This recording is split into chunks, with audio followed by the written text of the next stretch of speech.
Ngayong panahon ng summer o tagtuyot ay marami pong mga patubig o mga poso na kumukunti na po ang linalabas o kaya totally nawala na. Malakas naman ang bugang tubig kapag buwan ng tag-ulan. Yung mga ganong kondisyon ng mga poso o patubig ay yun po ay noong i-drilling ay hindi po nakabukas yung nag-drilling ng quality layer ng tubig sa ilalim ng lupa.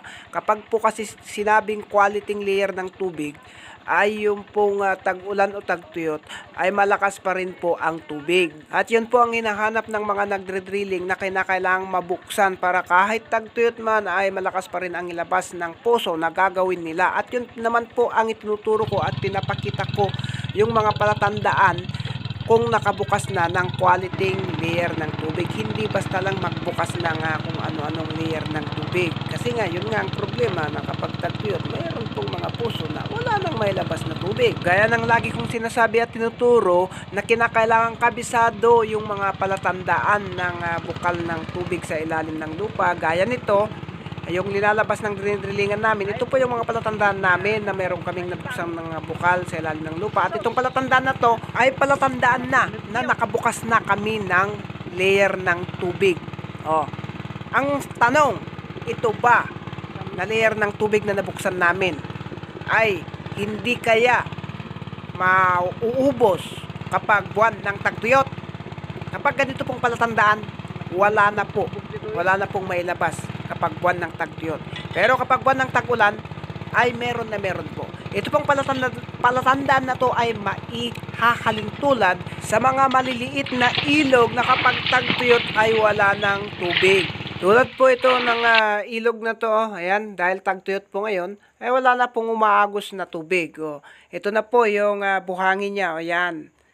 Kapareho po ng pinapakita ko kanina, halos magkapareho lang. Kaya kapag ganito lang po yung nakikita naming palatandaan kapag kami nagde-drilling, hindi po kami pwedeng tumigil na magde-drilling pa.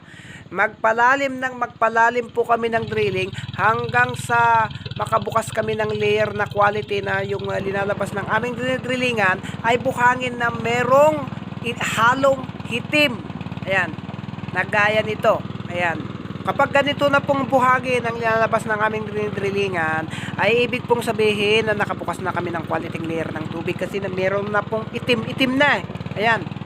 Ito pong itim-itim na buhangin ay makikita po ito sa mga ilog na hindi po naubusan ng tubig kahit tagtuyot na. Yan kami nagbabase. At para mapatunayan ang aming sinasabi, lahat po ng mga drillingan namin o ginagawa naming poso, basta po masunod yung usapan naming kontrata, ay meron po kaming warranty na pinakamababa ay 1 taon. Dahil po ang 1 taon ay meron pong 2 panahon na tag-ulan at tagtuyot. Kapag po pumalyas po sa 2 panahon na yun, automatic back job namin libre. Bali, inuulit ko po, yan lamang po ang mga palatandaan namin kung meron kami mga nabuksan na quality layer ng tubig para kahit tagtuyot ay hindi po hihina o mauubos yung ilalabas ng puso o patubig na ginawa namin. Yun lamang po, maraming salamat.